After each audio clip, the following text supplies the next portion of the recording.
simultaneous interpretation is available.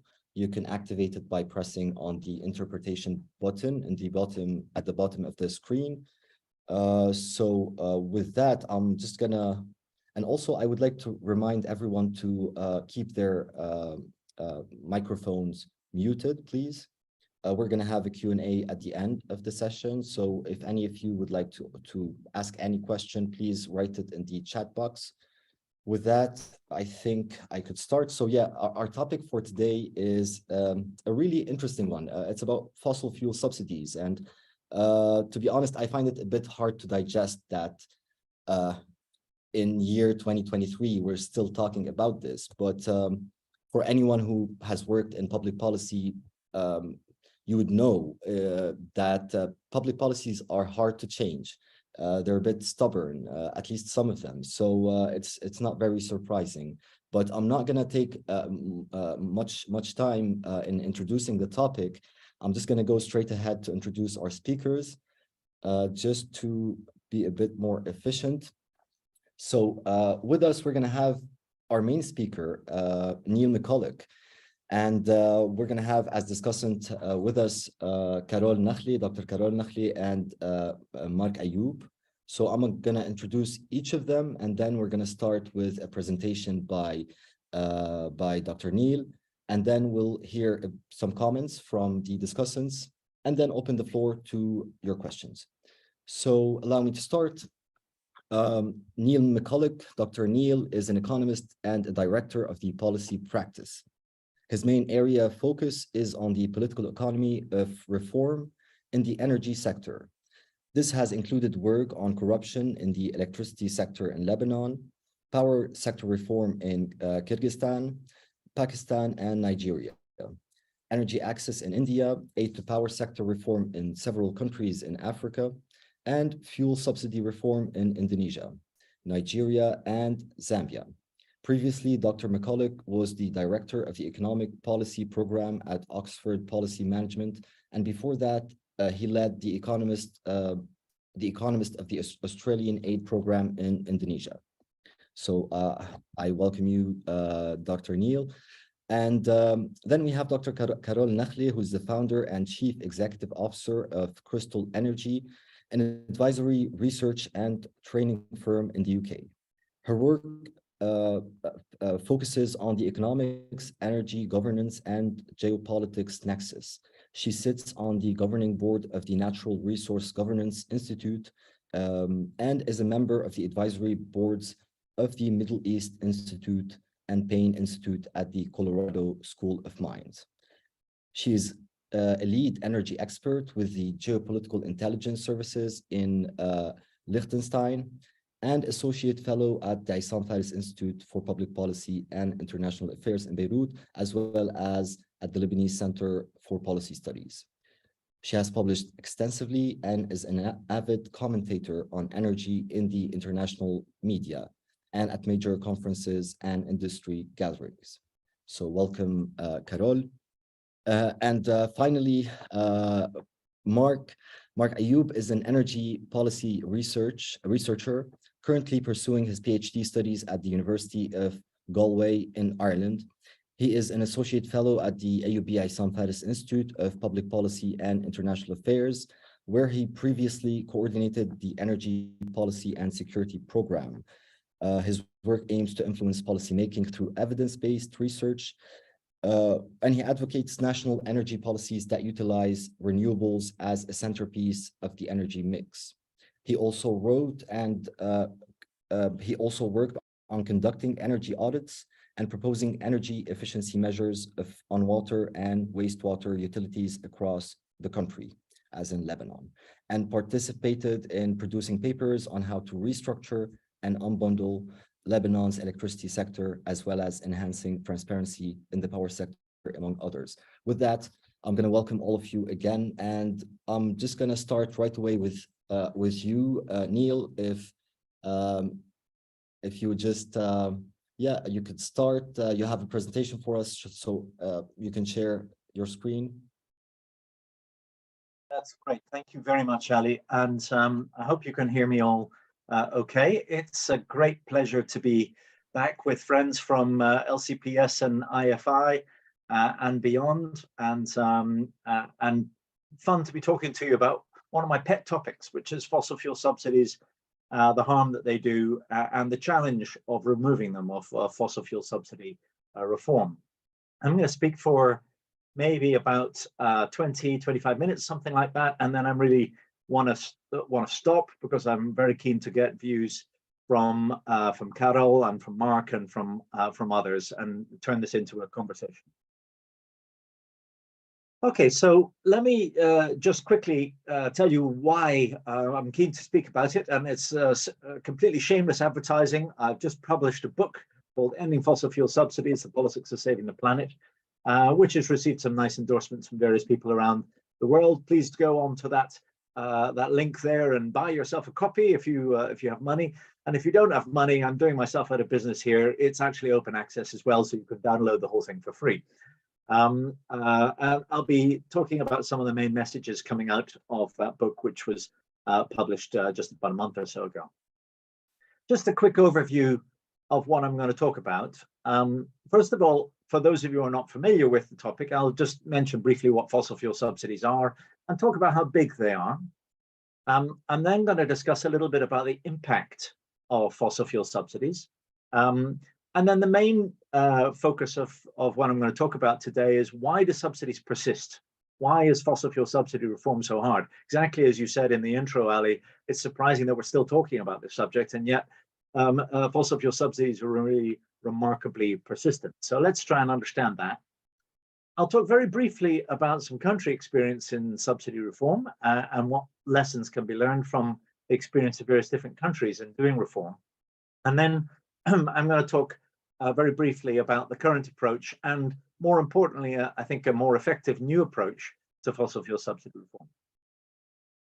Okay, so most people will know this, but what are fossil fuel subsidies? What do we mean when we talk about fossil fuel subsidies? Basically, fossil fuel subsidies come in two types. The most common ones around the world are consumption subsidies, which arise simply when you're selling energy at a price which is below the cost of supply. That means when you're selling petrol or diesel for 40 cents a liter, but it actually costs you $1 a liter, or more like $1.50 or $2 a liter these days, then that's a consumption subsidy. The same, of course, is true with electricity. In Lebanon, in particular, we're very familiar for years and years and years. The electricity tariff was unchanged, even though the cost of electricity was high, leading to huge subsidies, which had to be given to EDL, and that was a big part of the debt crisis of Lebanon. So these are consumption subsidies. On the production side of things, fossil fuel subsidies are where government is explicitly or implicitly providing industry with various forms of benefits which will boost their profitability. So typically in the form of tax allowances or tax exemptions of one kind or another for fossil fuel companies. But sometimes the subsidies are disguised in the form of soft loans, guarantees, equity injections for one kind or another for the fossil fuel industry. So two types of subsidies: consumption subsidies and production subsidies. And in homage to Mark being in Ireland, I've given an example here of the Irish government. The Irish government cut excise duties on petrol and diesel.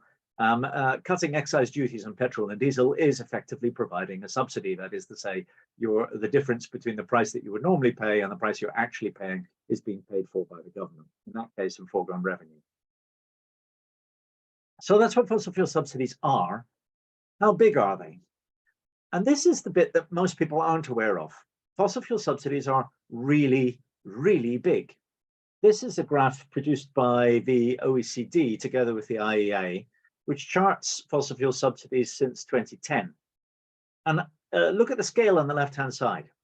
You can see that typically fossil fuel subsidies have been around about the sort of $600 billion a year mark on a global basis.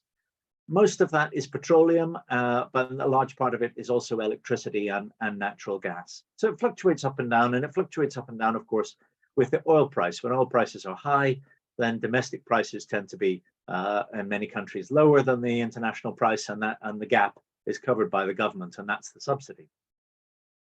This graph finishes in 2021, but we already know the figure for 2022. And as a consequence of Putin's invasion of Ukraine and the huge spike in oil prices and gas prices that resulted from that, the figure for 2022 is over 1,000 billion US dollars. That is to say, there are now more than 1 trillion US dollars of fossil fuel subsidies around in the world. So this problem is not only huge, I mean, by way of comparison, that's 4 times all of aid, but it's also not getting better, it's getting worse. What's the impact of fossil fuel subsidies? Well, the most obvious impact of selling fossil fuels, for less than the cost of supply is that people will consume more of them.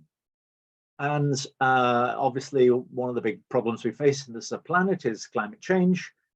This is a map of the temperature change over the last 50 years. And the IMF have done an interesting study estimating what CO2 emissions, or how much CO2 emissions would be reduced if we were to charge cost-reflective prices for fossil fuels. And the answer is CO2 emissions would be around about a quarter lower if fossil fuels were priced to include both the cost of supply and also the health and environmental cost. In other words, fossil fuel subsidies are giving rise to substantial climate damage. But that's not the only impact of fossil fuel subsidies, and in some places, perhaps not even the most important one. One of the most shocking challenges that we face is outdoor air pollution. In 2017, the WHO estimate that there are about 3.4 million deaths globally due to outdoor air pollution. In some of the large countries, India and China, you're getting millions of people, or 1 or 2 million people dying every year prematurely as a consequence of very poor air quality. And the bulk of that poor air quality is coming from 2 sources. It's coming from particulate pollution from coal-fired power stations. Again, subsidizing coal means that you're going to end up with more coal-fired power stations, which means you're going to end up with more particulate pollution, or is coming from motor vehicle emissions due to the burning of petrol and diesel. So making fuel cheap doesn't help the environment, doesn't help your air quality. Fossil fuel subsidies are also extremely disequalizing. This is a couple of graphs taken from some work that I did in Nigeria recently. The one on the left-hand side shows you the budgets for education, health, and social protection for 2021 and 2022 in Nigeria. And then the gray bar is the budget for, effectively, the budget for fossil fuel subsidies. Gasoline is subsidized in Nigeria, and it's subsidized to the tune of 3 times the entire health budget. This is a country of almost 300 million people, where it is spending 3 times as much on subsidizing petrol than it is on health. Not only that, but fossil fuel subsidies are extremely unequal. The graph on the right-hand side, also taken from Nigeria, but actually could be taken from pretty much any country, shows you who's benefiting from the subsidies. And of course, the people who benefit from fossil fuel subsidies tend to be the people who use fossil fuels. That is, the people who have cars, the people who have motorbikes and so forth, and they tend to be better off. On average, the top income quintile is getting around about 6 times more benefit from subsidies, fossil fuel subsidies, than the bottom quintile across several countries. Okay, so that's the impact side of things, and we can debate the various impacts of fossil fuel subsidies. The real question, the real challenge is, if we know that these things are a bad idea, why do they persist? Why are we here still now 13 years after a commitment was made internationally to eliminate fossil fuel subsidies, with bigger fossil fuel subsidies than they ever have been? Why is fossil fuel subsidy reform so hard? And I think that there are essentially 5 reasons. The first reason is, if you like, the honorable reason, which is that fossil fuel subsidy reform is difficult because it hurts people. If you are a policymaker that actually cares for the well-being of your population, fossil fuel subsidy reform almost invariably entails a significant increase in price. And significant increases in prices, as we've discovered tragically over the course of the last year or more, are extremely hard on the general population. And it's not just hard on the people who happen to have cars and people who've got motorbikes. Because fossil fuel prices rise, the price of transportation rises. Because of the price of transportation rises, the price of food rises. Food, of course, is disproportionately consumed by the poor. So the little pie charts you can see there are a nice study by David Cody, in which he was pointing out that fossil fuel subsidy reform has both a direct impact, but also an indirect impact. And the indirect impact through, for example, food prices can be every bit as strong as the direct impact. Fossil fuel subsidy reform is hard because it's painful. The second reason why fossil fuel subsidy reform is difficult, though, is because it breaks the social contract. I put this nice picture of the Leviathan from Thomas Hobbes' famous book about social contract. You could pick any other social contract book you like. But the bottom line is that in many, many countries, cheap fuel, particularly countries that actually have oil, cheap fuel is part and parcel of the bargain. In Nigeria, the deal is we will give you cheap fuel, and in return, it's okay for us to rule the country. And that is the case in many oil owning and oil exporting countries. There is an implicit bargain that says we have this natural resource, we will try and give you other things, but one thing which we will give you is a share of that resource in the form of cheaper fuel. And as a result, many countries will use that as a tool for buying support from the population, because it's very easy to provide cheap fuel. It's much more difficult to provide an effective education system, an effective infrastructure, it's effective health services and so forth. Those are complex bureaucratic things to provide, but signing something saying that this is what the price of fuel is going to be is very easy. So it's part of the social contract. A third reason why fossil fuel subsidy reform is so hard is because price increases tend to be a bit of a gift to the opposition. Oppositions often don't like their governments, believe that they're corrupt or incompetent or just generally not doing a very good job. What could be better for an opposition than a large price rise, which will get everybody out on the streets complaining about the government for all sorts of reasons, not just because of the price rise. Governments, consequently, are very reluctant to go about fossil fuel subsidy reform because they know how unpopular it can make them. And it can lead to riots. A paper that I published last year with some co-authors, we looked at data from 2005 to 2018, and we saw that many, many countries had fossil fuel riots, or fuel riots, if you like. In 2019, in Sudan, France, Zimbabwe, Haiti, Lebanon, Ecuador, Iraq, Chile, Iran. You can do the list for last year, I'm sure, if you wish. In general, fossil fuel subsidies arise because of fixed price regimes. Countries fix the price for a long period of time, then their currency depreciates or the oil price spikes internationally. You end up with huge subsidies, become unsustainable, and then you end up with a big price spike when the reform takes place, and that big price spike can lead to riots. And the picture you see is of a young Mozambican boy during the protests, the fuel riots that happened in 2010. A further reason why fossil fuel subsidy reform is hard, though, and this is getting to the slightly more the sinister political end of it, is that fossil fuel subsidy reform is opposed by those who benefit from it. Subsidy regimes invariably have beneficiaries. Think of farmers who are getting near free electricity for irrigation in India. Think of fuel importers who've got monopoly rights of one kind or another and who are earning large rents from the fuel supply chain.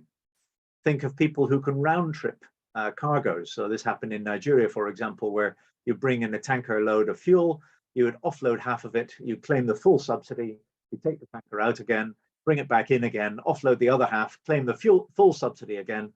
This was a good way of ripping off the government. But one other constituency, and a very important constituency, one which is certainly true for Lebanon, but it's also true for many countries who have large subsidies, is smuggling.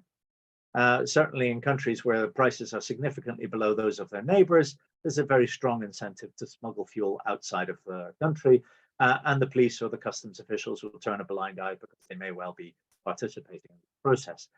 The beneficiaries of these large rents being captured by those who are benefiting from the subsidy regime are often politically connected. Very often they're funding political party campaigns of one kind or another. And as a result, it makes it extremely difficult for reforms to be implemented. And then the final reason I want to put forward, and which we learned from country experience around the world, is that fossil fuel subsidy reform is hard because people don't trust the government to give them something better. As an economist, even if you give me all of the previous 4 reasons, I'll say, well, that's all very well, but fossil fuel subsidy reform is such a win. It's so large in many countries that it should be possible to do it and compensate the poor or whoever you wish to compensate for the damage and still have money left over. So why doesn't that happen? The reason why that doesn't happen is because it requires the government doing the reform to promise things to the citizenry, promise them cash transfers, promise them public transport subsidies, promise them better health, promise them better education. But if people don't believe the promises of the government, then these things are simply not credible. People will say, frankly, I prefer to have the subsidized fuel rather than having all of these things which you've promised many times before and never delivered. I was hunting for a suitable UK image of lack of trustworthiness, and this was the best one that I could come up with. I'm sure you can come up with whatever image you wish for the country that you know and love.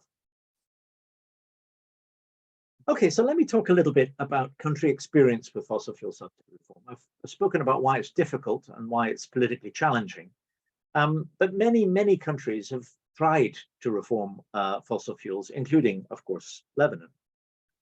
Let me talk a little bit about a country I know well, Indonesia. I lived in Indonesia for 8 years, still working there on and off. And President Jokowi, whose picture you can see in the top right-hand corner there, did a major campaign on subsidy reform in 2014. And there are lots of very useful lessons to be learned from that. So what he did was, he did something very unusual. During the presidential campaign, he campaigned about subsidy reform. Usually politicians don't. Usually nobody wants to talk about it unless they're absolutely forced to. And the reason why he campaigned on it was because he had an alternative. You can see in the picture, he's holding up a little card there. And he went everywhere in all of his election rallies and said, these subsidies are nuts. They don't make any sense. What I'm going to do is I'm going to abolish them, and I'm going to use the money to give you something better. I'm going to give you free healthcare. I'm going to give you free education. And he had these little health cards and education cards that he took out of his top pocket every time he was talking about them. And when he won, and he won in a landslide in 2014, he immediately abolished petrol subsidies for the main islands in Indonesia and transferred around about $16 billion out of his own budget to his own budget. In other words, $16 billion went from fossil fuel subsidies into health, education, and indeed a lot of infrastructure projects as well. He also introduced a price formula so that prices would be adjusted gradually over time with exchange rate depreciations and with international prices. So it was a case study of the perfect way of doing a subsidy reform. Then, unfortunately, in 2016, and you may recall, oil prices started to rise again. And it became a little bit politically unpopular to raise prices in line with the international price. So he stopped using the adjustment formula to raise prices and said that we would just do it on a discretionary basis. By 2018, Pertamina, which was the main state-owned oil company, was losing around about $4 billion a year as a result of this policy. And so subsidized petrol was reintroduced in the main islands of Indonesia. And in 2019, which was the next election campaign, President Jokowi didn't talk about subsidies at all. He won again. Now, what did Indonesia do right? Well, leadership really matters. And Jokowi showed that that if you've got a vision of what it is you want to do, you can do a major subsidy reform. He not only communicated it, but he had an offer. He timed it very luckily. Actually, when the subsidies were reformed shortly thereafter, oil prices fell. And so he didn't have to do a major price bump. But he also timed it very well electorally. And he compensated people who were badly affected by the price rises that did exist with fairly broad targeting. So Indonesia did a lot right in how it did it. However, he learned the hard way that the political window is very short. After about a year or so, your honeymoon period is over. If you don't shift the system, it's always going to come back. He tried to shift the system by introducing a formula, but the formula broke. And then he hid the skeletons basically into the International Oil Company, but eventually that also broke. The bottom line is fossil fuel subsidy reform is a very long game. Now, I know Mark's going to talk about Lebanon, so I won't dwell on this one. But of course, Lebanon is another example of a country that has done a major fossil fuel subsidy reform. And the key thing that I learned from the Lebanese experience is that if governments fail to address the fossil fuel subsidies in a sort of structured, transparent, and fair way, then it ends up happening anyway in an extremely chaotic, non-transparent, and unfair way. But I'll let Mark tell the story of fossil fuel subsidy reform in Lebanon. I want to talk about some general lessons which we've learned from numerous attempts at fossil fuel subsidy reform in different countries. And I guess the number one lesson is that political will, political support is paramount. Ultimately, reducing subsidies is not a technical problem, it's a political problem. And unless you have buy-in from the top, and more importantly, a broad coalition of support, then it's extremely difficult to implement successfully. The second one is, I've called it fix it first. If you're going to actually reform fossil fuel subsidies, you need actual compliance with the rules. And compliance needs trust. And trust needs to see some real progress. So you've got to actually make sure that things which are wrong about the current system are being addressed in order to build the trust with the general population that the reform is actually going to be successful. And part of that is also about tackling corruption.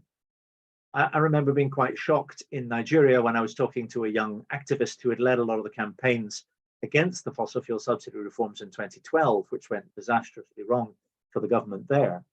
And I remember saying, well, what sort of compensation would you like for your fossil fuel subsidy reform? And she said, I'd like the Minister of Petroleum in jail. The Minister of Petroleum was subsequently indicted for corruption. The point that she was making was that you don't just want cash. Telling people that you're going to hurt them and then say, but it'll be okay because we're going to give you cash is not very politically attractive. People care about far bigger things. And one of the things they really care about is people not ripping them off.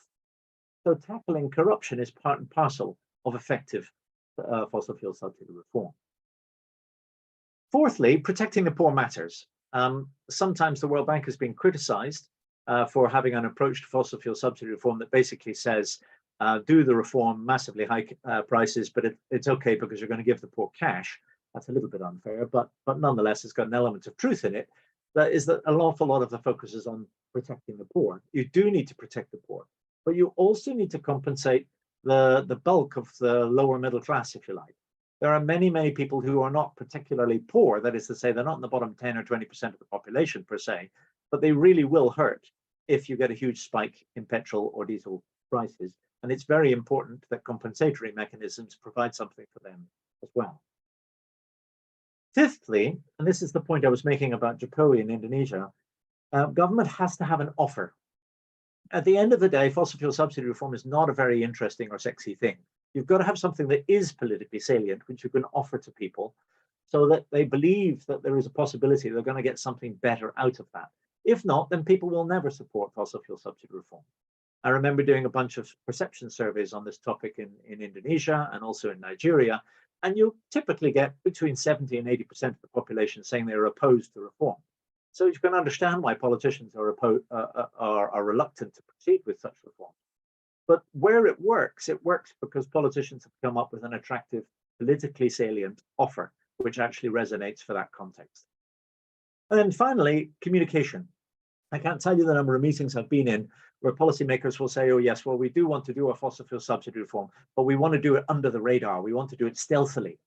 This, generally speaking, fails. It's not possible to do a significant fossil fuel subsidy reform without people noticing. Effective reforms are usually accompanied by extensive communications in which politicians actually say, this is what you need to do. So let me just finish off very quickly with some key lessons, and then I'm keen to get to the discussion. First of all, fossil fuel subsidy reform is a political problem. What really matters to voters are peace, protection, prosperity. It's got to have a salient political offer. And then secondly, there are a bunch of recommendations which I'm going to put up there and which we can perhaps talk about in the discussion about what governments, donors, and researchers and civil society should do. Governments need to be far more honest and transparent about the problem, and they need to do some of the things I've just talked about. But there's also a role for donors in thinking much more politically about what this problem is, and a key role, I think, for researchers, for research institutes, and for civil society in trying to study the political economy constraints and understanding how successful transitions take place in other countries. But Ali, I can witter on about this topic forever and ever. So why don't I stop there and let Carol and Mark come in, and then we can move to the discussion. Thanks. Thanks a lot, Neil. This was, a very clear presentation, and I have to say some of the figures that you mentioned are shocking. they're shocking to hear. And this is coming from a Lebanese person, okay? So from someone who've lived through the impacts of such policies. And while you were presenting as well, I was wondering whether there's an element that maybe we're not looking at, and this is the psychological element, like following a reductionist tradition, looking at the most fundamental units of the system, which are people. I'm not sure if people are ready. They've become so conditioned to the status quo that such major changes are hard. And I think this is also, Lebanon would be a nice case study, because the crisis, the 3 years crisis, have also imposed some major behavioral constraints and changes. Some of those were pretty sudden. And so it's also interesting to see how people would adapt to such changes. I'm not gonna take much more time because I have a lot of things to say about what you presented, really interesting, but I'm just gonna go right ahead to our discussants. Who would like to, so before going to the Lebanon case, I would say maybe if you could give comments on the general topic, and then we would have Mark, go into the Lebanese case study. So maybe with you, Carol. Definitely, with pleasure. That's a very interesting topic. And thank you, Neil, for this very comprehensive presentation. I would repeat maybe some of the points that you make and highlight other related issues. And I have 2 questions for you at the end, one more about one of the graphs that you showed and another one of a conceptual nature. But first of all, when we look at fossil fuel subsidies on consumptions, of course, there are many drivers, but one of them is to protect the poor, which is often that you find in not only in the developing countries, interestingly, even in the OECD economies, and I will come back to that in a second, but also as a way of redistributing the rent from the natural resources, as we see in the GCC countries, for example. Now, whatever the intention is behind fossil fuel subsidies, how noble your principles are and the drivers are, there are unintended consequences. And first of all, if your intention was to protect the poor, well, let me tell you, we all know that the poor is not the one that is driving big cars.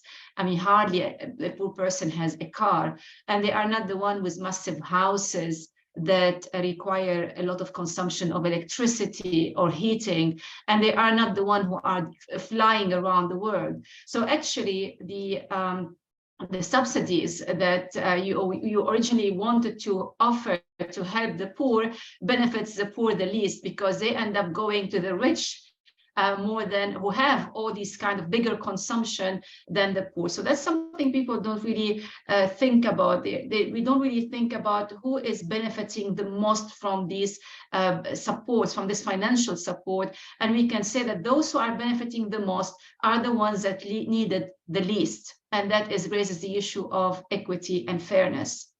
The other thing is that, I mean, of course, if there's one thing that economists all around the world and throughout history agree on, is the importance of the price signal.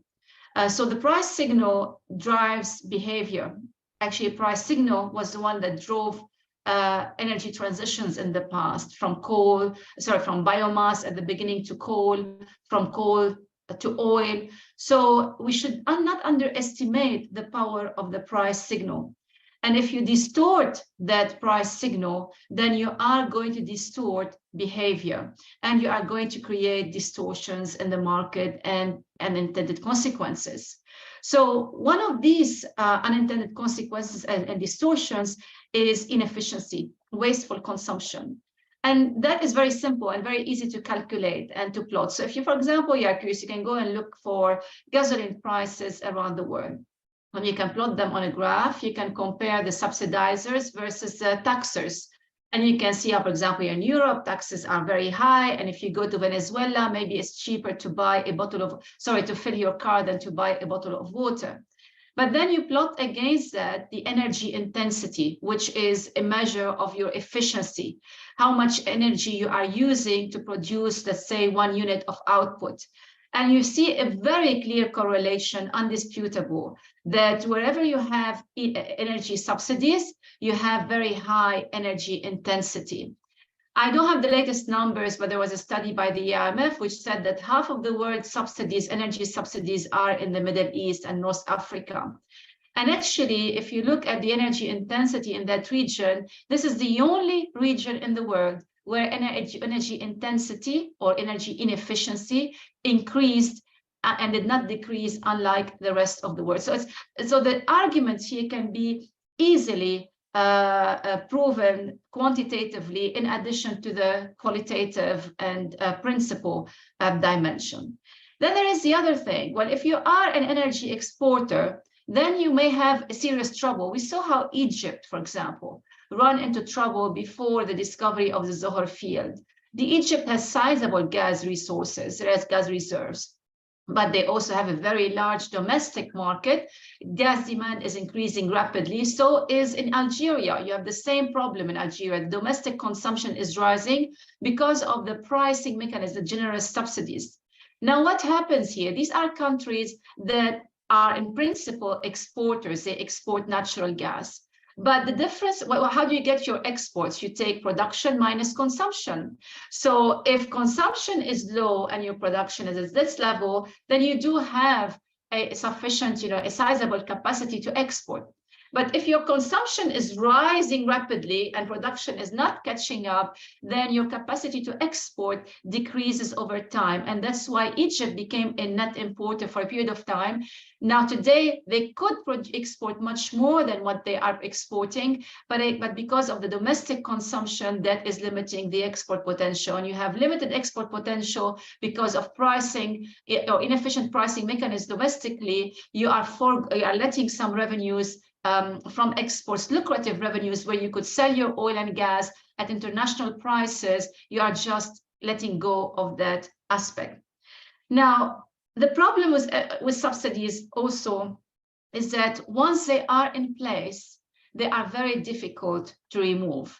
There were hunger strikes in some countries, such as Nigeria, when some presidents, for example, tried to remove those subsidies. That is the reality. When we are accustomed to some financial support, it's very difficult for us as population to let go. So something has to be given, as Neil said earlier, in return. But there's also a clash between economic rationale and political interest and realities. And this is why I want to go back to a point I mentioned earlier. Subsidies are not exclusive to developing world. Before the energy crisis last year, there were the G7, the group of seven, the seven most powerful countries, and even the G20 to a certain extent. They were constantly condemning fossil fuel subsidies and asking all the developing countries to remove their subsidies. What did they do last year when energy prices increased? What did they do here in the UK? What did they do in Germany? What did they do in Poland? What did they do in all these big economies that have been for years saying, don't give subsidies? They did exactly the opposite to what they have been advocating. And they offered generous subsidies to the population because they feared the political consequences of an aggravation of economic policy situation. And this is why we saw the IMF and the World Bank and all these respectable international organizations calling on these governments to avoid distorting price signals, to let customers be exposed to that higher prices, because that's how you induce behavioral changes. That's how you encourage people to become more conscious of their consumption. I used to live in Abu Dhabi, and their electricity is almost for free. I would leave sometimes my house and was forgetting some lights on. I wouldn't bother going back to switch them off. But I tell you, when I'm in London, before I leave my house, I make sure I switch off every single light bulb in the house. So that's what we mean with the difference in behavior. But again, there is a problem with of political interest, which clashes with economic rationale. And that's why you still have fossil fuel subsidies around the world. Now, that is on the consumption. I think Neil covered a lot the consumption aspect, but where I did not see more discussion, and I can understand why, is on the production subsidies. But that is by itself a subject that has not been well covered in the literature. So you find a lot on the consumption subsidies, but very little work has been done on production subsidies. And the reason being, especially if I talk about oil and gas, and there are several reasons there, I think I put down here a few. First of all, we need to understand, first of all, when people talk about subsidies, they often don't really understand the two things in oil and gas: the supply chain and the production profile, and the whole from the exploration to appraisal to development, production, abandonment. So they don't really understand the complex nature of the supply chain of oil and gas operations. And second, they don't understand the fiscal terms, the fiscal regime. So they pick one incentive, let's say an uplift of 5% on your capital expenditure for 6 years, and they say that's a subsidy. Well, that is not a subsidy, because the fiscal regime is much more than their just uplift.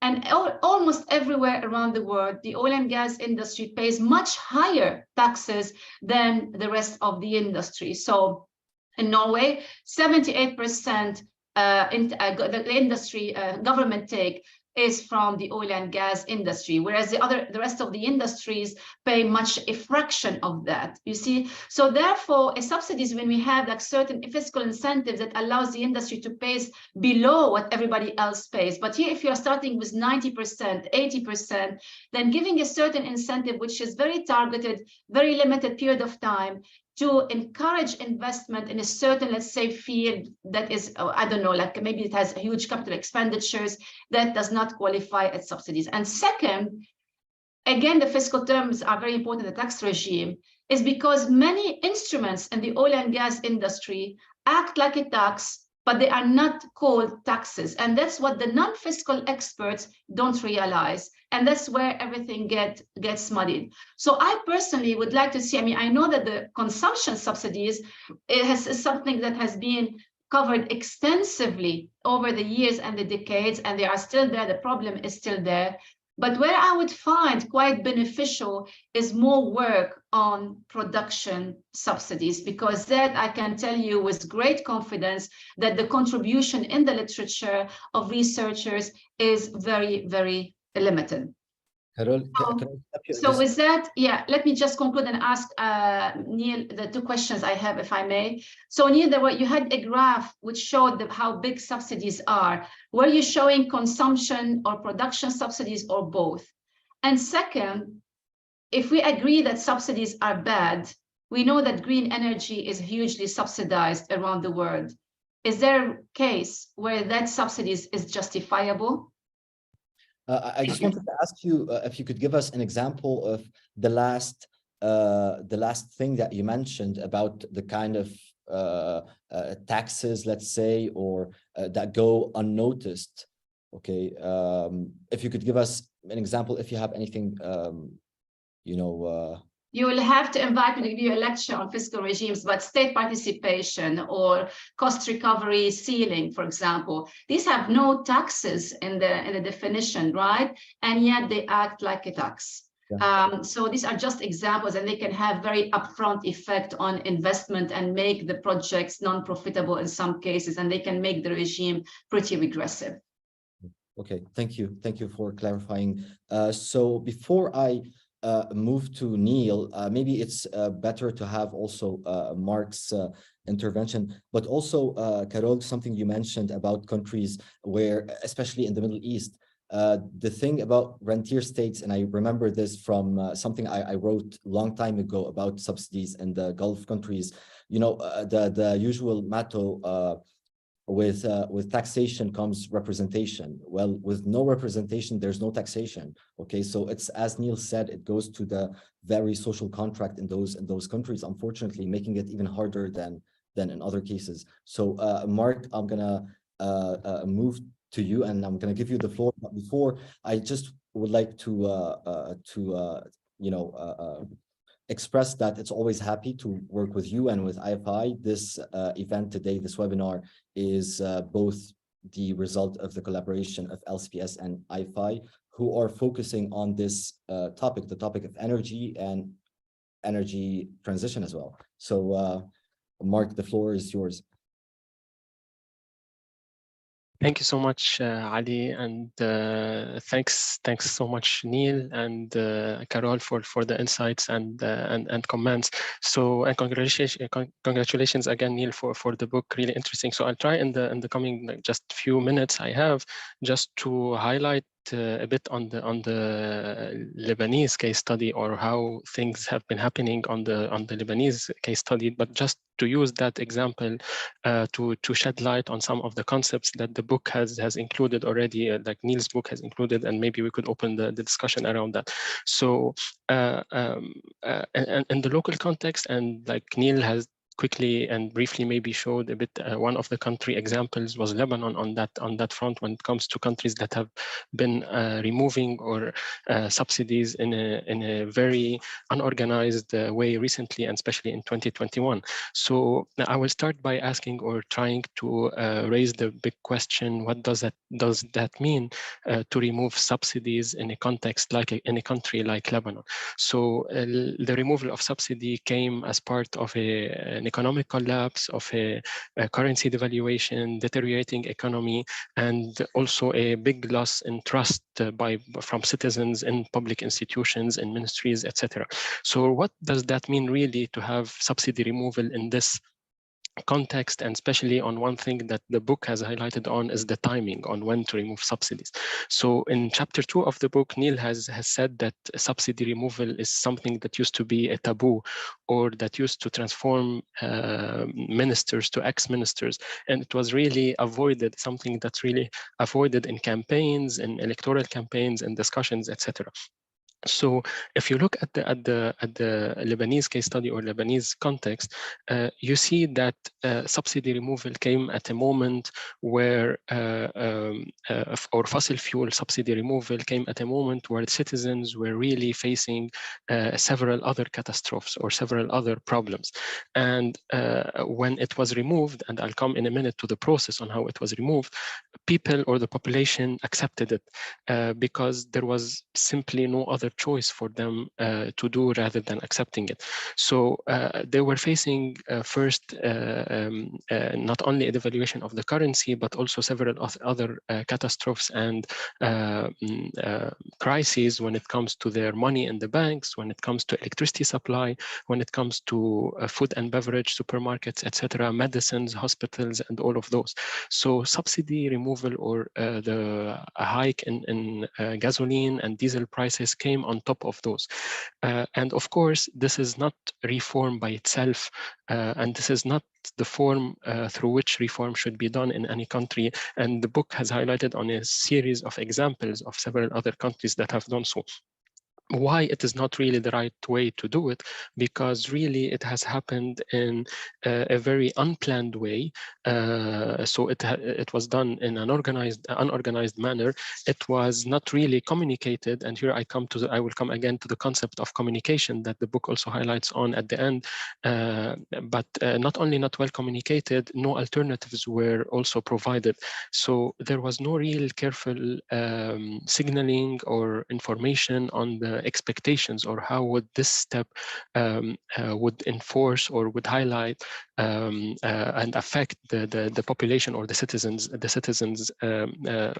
response to that. So when we talk about subsidy removal and along like on in addition to the countries that Neil has highlighted on, I've been also looking recently over in the MENA region, and some of the cases highlighted in the book, for example, Iran, Egypt, to some extent, all of them, and Jordan in early, like 10 years ago or a decade ago in 2012 as well. Most of those countries have removed subsidies, but have on the other hand, have provided something related to social safety nets, or have provided some other services when it comes to healthcare, education, public transportation, even direct payment or cash payments that Neil has highlighted on also. And also in Iran sometime, and in Jordan, there were some offers, some housing alternatives, etc. So if you look at the Lebanese case, there was nothing at all of those.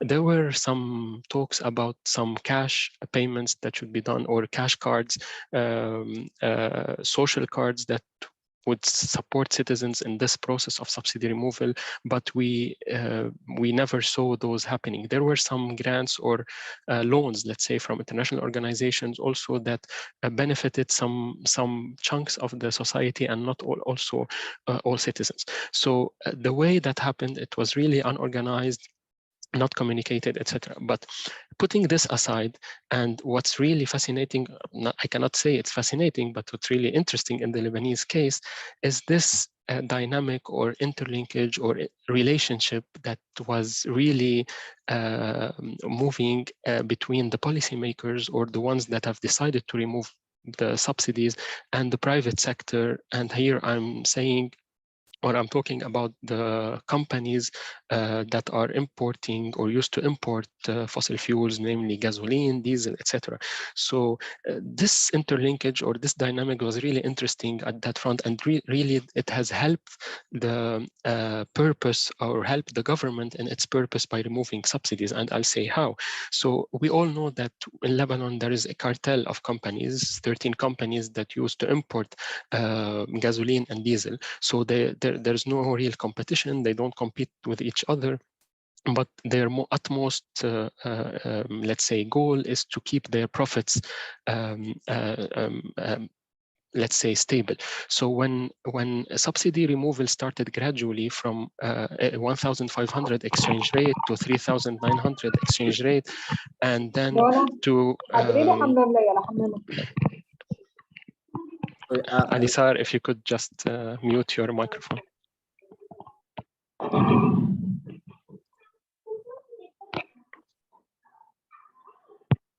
So when the exchange rate was removed from 3,900 then to 8,000, then what happened is that those private sector knew about that, because there were really a really interesting relationship or interlinkage with the policy making.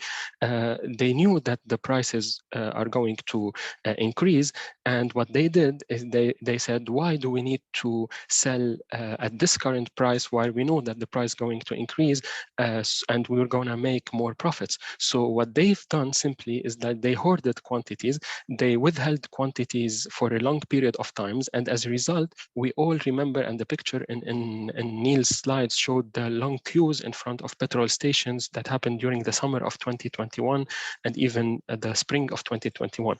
So there was anger, there was tension, there was frustration among citizens, and rather than asking the government to keep the subsidy and not to remove the subsidy on fossil fuels, the social, let's say, focus has been shifted into not only keeping the subsidy, but also then removing the queues. So we don't want to. They said we are ready to pay the price of gasoline and diesel, even if it was higher, but don't let us stand in queues. And out of a like surprise, this has created a separate problem, or this has created an additional problem that the government has benefited from, or it had served the purpose of the government. So subsidy removal for the government was the cure to that problem. All right, so if you want to remove the queues or don't want to see queues, we have to increase prices, and this is how it happened. So, and as a result of this just brief on the Lebanese case study, the most important message, and I think this is where one of the book's chapter highlight on, is when we always talk about subsidy, fossil fuel subsidies, we always try to demonize those fossil fuel subsidies and try to show them as something bad. Like, I think that subsidy by itself, and this is what the books highlight in different sections, it's not really bad by itself, but it is, the big question is how and when it is implemented, the subsidy, and when it is removed, if it has to be removed. But also, most importantly, is who is benefiting from it and who are really the right beneficiaries of this subsidy. When we talking about commodities or services like electricity provision or gasoline or diesel, those we don't need to forget that those are somehow in some cases like services, and the subsidy removal process is transforming them into commodities and into a luxury for some citizens to be able to afford or to pay their price. So one takeaway of this is that do we really think that the Indonesian case study or providing other services like healthcare, education is one right thing to do, or giving cash payments is another thing that would really serve the purpose of subsidy removal or not? The question of timing is really important, when and how to remove subsidies, and most importantly, the communication. So, and the book says communicate, communicate, communicate. So if it has to be removed, how to remove it and how to inform citizens that this is gonna happen and what alternative they are benefiting from. The last point I'm going to end with is, and one takeaway of the book itself, but also of the case study and several case studies, is when we talk about energy, and here maybe it overlaps with what Carol has mentioned earlier, is that when you talk about subsidy, fossil fuel subsidies, or even the removal of those subsidies, we need to think and work politically. So it's not about the technical issue of removing subsidies, it's about the political context, and we need to really understand the political context of each country where subsidies are offered or provided, or they will be removed, so that we know how to remove them and in what context to remove them. So this is the importance of thinking and working politically and linking this process to the political economy of each country. This is what Lebanon has taught us from the experience of the past 2 years, and I think a lot of overlapping lessons learned with the case studies that the book really highlights on. I'll stop here and happy to answer anything later on, but congrats again, Neil, on the book. Thanks a lot, Mark, and thank you for the overview on the Lebanon case study. So before I move to you, Neil, with your responses to the many questions that you received from both Carol and Mark, I think we have to, I have to ask you first if you're willing to extend maybe for 5 or 10 minutes, if that's possible, with you, Neil, and Carol and Mark. 5 minutes, sure. Okay, so let us start with Carol's questions, maybe with the second question. She was asking about, okay, if subsidies are bad, why are we doing this for renewables? And this goes to also what Mark said about that. Maybe you could clarify this point. Are subsidies inherently bad, or is it a case-by-case thing? So maybe, Neil, the floor is yours. Subsidies bad, or is it a case-by-case thing? I mean, I think Carol's absolutely right to point out the hypocrisy of the European countries in particular, preaching for more than a decade that subsidies were bad. And then as soon as they experience a really serious oil price shock or a gas price shock, then suddenly what do we see? We see subsidies. And not only that, and I think it's been very interesting politically, how European countries have got themselves in exactly the same position as many other countries have been in across the world for many years, where they had to implement a subsidy to protect people, but they didn't protect the poor. So their objective was not to say, well, okay, this is going to be really hard on the poor, so what we'll do is we'll have a targeted cash transfer towards the poor in order to make sure that they can meet their energy bills. What they did was they fixed the rate. Well, when you fix the rate, you're giving most of the subsidy to people who consume a lot. And that's precisely what's happened. So again, the European Union has, and UK for that matter, have replicated precisely the same unequal distribution of subsidy as you see in all other countries around the world. Now, the question then is why? Why have they done that?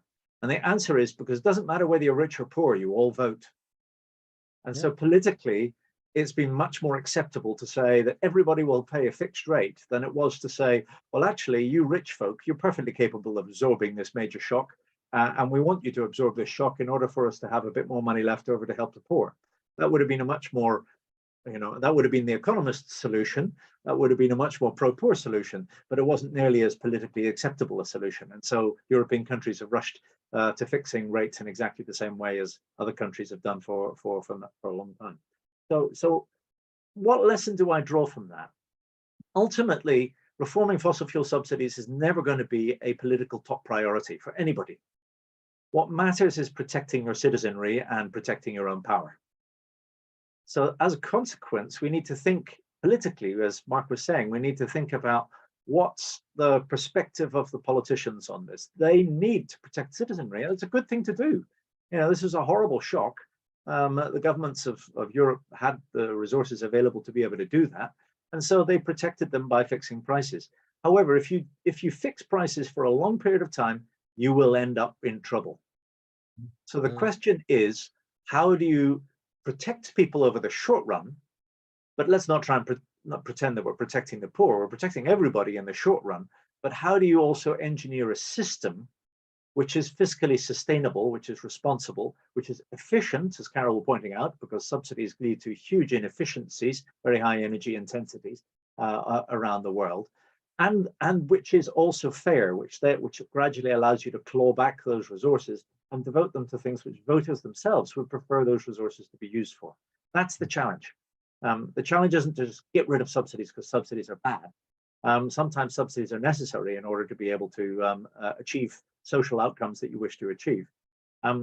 This is where you made a point, Carol, about are green subsidies good? Well, I predict that in 10, 15 years' time, we're going to be saying, oh, how do we unwind all of these green subsidies? But for now, green subsidies probably are good. In general, as economists, we say we should tax bad things and we should subsidize good ones. We need to make a rapid transition towards low carbon energy, and therefore having subsidies towards low carbon energy makes sense now, but it won't make sense forever. At a point when the market picks up and is able to deliver in a commercially effective way green energy, then those subsidies will no longer be something. But I guarantee by that stage there will be a whole set of vested interests who are determined to keep on with them. So we're going to be discussing in a decade or so, you know, what do we do about trying to claw back some of the green subsidies in order to be able to devote it to something else which we regard as more valuable. So this is an evolving space. So there seems to be something that is peculiar to energy subsidies. So we could talk about, you know, there's this margin, this scope of impact that is similar and common between all sources of energy, whether fossil or renewable. I think that's right. I think actually it's an issue of visibility and salience. I think price subsidies and energy subsidies are usually in the form of price subsidies. I take your point about Carol about more on production subsidies, but most, maybe 3/4 of all energy subsidies are consumption subsidies, and most of those are price subsidies, and they're just really visible. Everybody can go along to the petrol station and look and say, look, that's the price of gasoline, that's the price of diesel. So as a result, they're much more politically salient, and therefore politicians want to have control over them. The same is not true of, you know, the innards of the fiscal regime of the oil industry, which are poorly understood, and most people don't have very much visibility on it. You know, Carol, I would slightly challenge what you were saying about the fiscal regime. I'm conscious that you're on the board of NRGI, so you know much more about this than I do. But the work which was done, I'm sure you're familiar with it, by SEI on production side subsidies in the US, I thought was very interesting, because I think it showed quite comprehensively that significant subsidies towards the oil and gas industries achieve one of two things. They either pad the profits of oil and gas companies, which is not probably something we want to be doing at the moment, or if they're not padding the profits of those companies, then they're enabling marginal projects to go ahead, which probably shouldn't go ahead if those subsidies didn't exist. So either way, those subsidies are not playing a social good. Actually, Neil, if I may comment, because you mentioned that report, I was asked to review that study, and they had a selection of countries. And so far, the only evidence that we found of that is in some very specific cases of the US. So I just wanted to highlight that. Yeah, that's fair. That's fair. Thank you. So maybe I'm just going to take one or two questions. Let's see if we're going to be able to cover a couple of questions. So shouldn't fossil fuel subsidies in the first place be redirected to investment in clean energy production? And we have also Charlie Lowry, and maybe Charlie, if you could write your question while Neil answers this one. And maybe this would be a faster way of doing it, if that's possible, please. So Neil, I'm just gonna leave you to answer that question, the one that I just. Yeah, no, it's a very good question, Ernst, and thank you very much. I just put a sort of initial response in the chat. And by the way, everybody, please pile into the chat with your comments and views and questions. This is a standard response, which is being said repeatedly, particularly by northern-based research institutions. Oh, what we need is an energy transition. We've got all these bad fossil fuel subsidies. What we should do is we should take fossil fuel subsidies and we should switch them over towards clean energy. In principle, that's a good thing to do. The point that I've been making in the book is that the only politically feasible way of actually tackling fossil fuel subsidies in any given country is if they are used for something that is politically salient. Sometimes clean energy will be politically salient. Sometimes it's a bit of an irrelevance. I've just come back from looking at this issue in Zambia. And in Zambia, what people want is they want a health clinic and they want their kids to go to secondary school. And maybe they want to have a non-dirt road into their village and so forth. And they'll keep on working their way down the list. And clean energy will be pretty far down that list. So if the Zambian government were to turn around and say, well, we're going to get rid of our fossil fuel subsidies, but we're going to transfer it all to clean energy, the Zambian population would say, what the heck are you doing? We told you already what we want is a clinic, what we want is a school. So it's really important that resources are channeled in a way that has political resonance, that gives people the political capital to actually push through the reform. So I don't think we should be dictating what those resources are used for. Yeah, it's about risk sensitivity, at some point. So I'm just gonna take, Charlie's question. So, and also maybe another, if you have time, Neil. If not, I'll just wrap up, okay? So in addition to the 5 reasons identified by Neil, at least 4 other problems seem to pose themselves in the Lebanese case. And I wonder what you make of them. First, the lack of alternative energy sources and infrastructures, and the absence of a credible national renewable energy plan. Then, second, you have the fact that fossil fuels are linked to Syrian security interests and syndicates. And then the fourth, critically and most troubling, the risk of clean energy subsidies being funneled into new or existing cartel structures. So, examples. Yeah, so very quickly on those, hi Charlie, and great questions. I mean, I think your point on the lack of alternative energy sources is a really good one. Actually, it's the one that Mark was making, which is that when you say, okay, we're going to do something nasty to you and we're not going to give you any alternative, everybody is really angry. In fact, I loved your description, Mark, of the way in which the subsidy reform was done in Lebanon. And it was either done in a very incompetent way, or frankly, I think it was done in a very cynical way.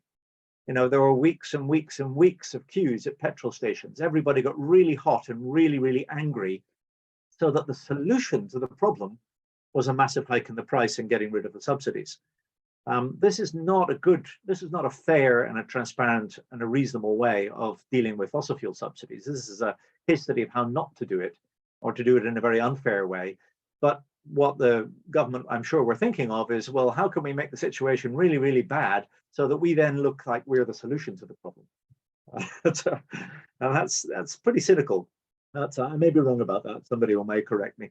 But anyway, I think the lack of alternatives is really right. So government should be investing in those alternatives. Key amongst those alternatives are transport options in urban areas, which is why good subsidy reforms always have good investment in transport options, making sure that people can actually use public transport so they're not completely stuffed. This is what made Macron's relatively benign reforms in 2018 fail, because an awful lot of people in France live in rural areas, and they run diesel cars, and they were like, what are we supposed to do? So there's no bus. Secondly, you're alluding to this connection between fossil fuels and the Syrian security interests. I think this is a really important point. This was actually my point 4 in my list, which is that there are always interests in every fossil fuel subsidy regime who are benefiting from this. Ultimately, you won't get a reform unless you actually have a high-level political settlement between those interests, or you have a coalition which is able to effectively defeat those interests. But if you ignore them, or you don't even analyze them or recognize that they exist, the most typical high-level analyses of fossil fuel subsidy reforms in Lebanon would say, oh, well, they're less than cost. Well, I mean, they're gone now, but and therefore you should get rid of them. And what you should do is you compensate the poor. And it wouldn't even mention the fact that there are links to the Syrian security apparatus. But actually, that really matters. You have to understand that, and you're going to figure out a plan for what you're going to do about it in order to make a reform stick. And then this is an interesting one, which is your last one about clean energy subsidies being funneled into new cartels. I wouldn't be in the least bit surprised if that's true. And Mark, you might want to comment on that, because I know you know what's been going on in clean energy investment in Lebanon. But this is also an opportunity. And let me tell you a story from Indonesia, which slightly shocked me, but also is a very interesting way in which cartels move on. Indonesia is a very coal-dependent country, incredibly coal-dependent country. And the coal cartels and the coal magnates effectively run the show, and they fund a lot of politics in Indonesia. Indonesian coal magnates have now realized that Indonesia has huge amounts of rare earth minerals, in particular nickel. And so now all of these coal magnates are investing billions of dollars into new battery parks processing nickel so that they can capture, and their intent is quite clearly to capture the battery market for Southeast Asia. So giving cartels, giving coal magnates, giving oligarchs an opportunity to make more money from something which is not fossil fuel based is actually a way for them to exit without completely collapsing. It's a way of minimizing the opposition that you actually get from these cartels. Most oligarchs you go and talk to say that they'd love to be green. It's true in Saudi Arabia as it is in Indonesia. So it's worth thinking about it from the oligarch or from the cartel's perspective. What would make them behave in a way which is more socially acceptable? Between the devil and the deep blue sea. Thank you, Charlie. I totally agree. Yeah, thanks a lot, Neil, for this. Should I take one more question, or are we too late? I'll leave it to you. And I'm okay to take another question, but I'm sure people will be getting bored of the sound of my voice by now. No, I'm Maybe sure one more. Yeah, one more, exactly. Mark, is it fine with you? Okay, great. So I'm going to take one from Jamal Daw. And Jamal is asking, in your book, you said many countries subsidize liquefied petroleum gas to encourage switching away from dirtier fuels. You also said that in 2021, the price increase of LPG in India caused millions of households to switch back to using firewood, reversing some of the gains from introducing LPG in the first place. You say similar shifts have been documented in Brazil, Kenya, Rwanda, and Vietnam. I haven't done my research here, but did these countries do something to tackle the shift? What could they have done, for example? It seems to me that relapse is the largest problem in subsidy reforms. Yeah, so the issue of LPG subsidies is a really challenging one. If one envisages situations where you're trying to move people away from using biomass for cooking, then one which causes all sorts of health problems and as well as deforestation, then one major solution which is being piloted and pushed and funded all around the world is to shift to LPG. LPG is a much more clean cooking solution, and emissions are much lower than other things, and it's certainly much less polluting. So there's huge programs trying to get everybody hooked on LPG. But if you get everybody hooked on LPG and you're buying the LPG at the world market price and you're selling it at a fixed local price in order to make it affordable for poor people, then the gap has got to get covered from somewhere, and the gap gets covered by the government. If you structure that subsidy in such a way that it grows and grows and grows and grows and grows, in other words, that the price of LPG remains fixed for a long period of time, then eventually you end up with a huge subsidy. Indonesia is in precisely this situation at the moment. In 2007, it did a massive kerosene replacement program, which was a good thing. It got everybody switched over to LPG, and it said, we're going to sell this LPG to you cheap, and it set a price. It's been politically impossible since 2007 to change that price. A bit like the electricity price in Lebanon from 1994. It was impossible to change it for decades. It's been impossible in Indonesia to change that price. LPG subsidy is now the biggest single energy subsidy in Indonesia. They spend billions of dollars every year on subsidizing this thing, and it's becoming a macroeconomic risk. So there's a real challenge there, because then when it breaks, LPG prices become very high again. All of those people who you hooked onto LPG will say, and they'll run back to the forest or whatever and start chopping wood, and you're back to square one. The solution, of course, is to have a mechanism of dealing with the subsidy as you go along, and gradually over time phasing out the use of fossil cooking, and bringing in the use of electricity for cooking, which can be then provided by renewables. But that takes a long time. It takes quite a bit of investment. It takes a bit of forethought. It takes you having a subsidy mechanism which doesn't get you into recurring prices. Mark, do you want to come in on the Lebanese side of things as well? Before you, Mark, you mentioned, Neil, Lebanon, but also Lebanon, not just in the case of energy, because even pegging the lira, these are two commodities.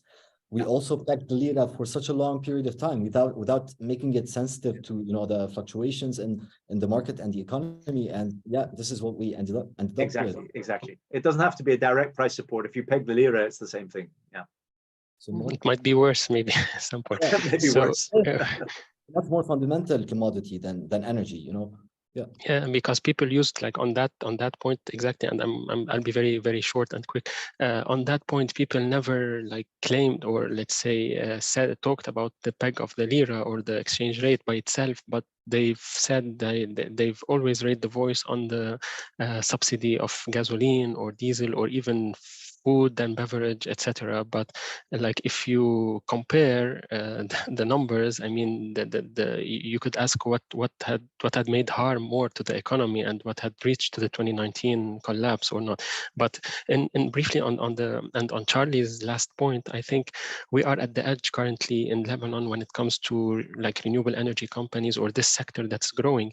One challenge is that people are going if you don't really organize it, or if you don't really put the structure of it when it comes to the companies that are eligible to install solar panels, we are going to a way that's really chaotic, and that would be similar to the unorganized manner that has happened on fossil fuel subsidy removal that I spoke about. So you have really, again, here no other choice. Either you work with some of those companies that are really trustworthy to be able to work with, and they know what they are doing, or you go to someone that's really doesn't have the experience in that, and you would end up having a system that's really falling in few months time or in a year time, and then you would say, oh, the renewable energy is bad, or solar panels are really bad, and they didn't end up giving me an alternative solution. So I think at currently while we are talking, the risk of having this, let's say, cartel, quote unquote, of clean energy companies is still very nascent, is still, I see it far from happening, but there's a risk always on how we deal. If we continue dealing with this crisis and with renewable energy systems being now spread across the country with the same way, we will end up having something similar to what happened on the fossil fuel. But currently there's a big room because of the depth of the crisis, because there's no electricity, there's big room for those companies and for individuals to play. But yes, I mean, this is a point that, very well raised by Charlie, that we might end up transforming those subsidies from one place, giving them to the other. That's really a cartel, or a cartel in the making when it comes to renewable energy. Yeah, thanks. Thank you so much, Mark, for these comments. And I'm going to have to really stop Thanks there a lot. and wrap it up now, because we're 20 minutes beyond our scheduled time. So I'm going to thank all of you. And Neil, as much as I want to ask you about the connection between, our risk sensitivity with, in making economic choices, how much, this affects our economic choices, including what we're talking about. I'm going to leave it for another occasion. I would like to thank all our audience and the people who participated in this. I would like to thank also the IFI team, communication team as well, who helped us in organizing this. The LCPS team as well, of course, and our interpreter, Rana, thank you. And Neil, of course, thanks a lot for being keen on giving us this presentation and this talk, and Mark as well. Thank you so much. Thank you, Ali. Thank you, the SBS. Thank you, Neil. Thank you very much. Much appreciated.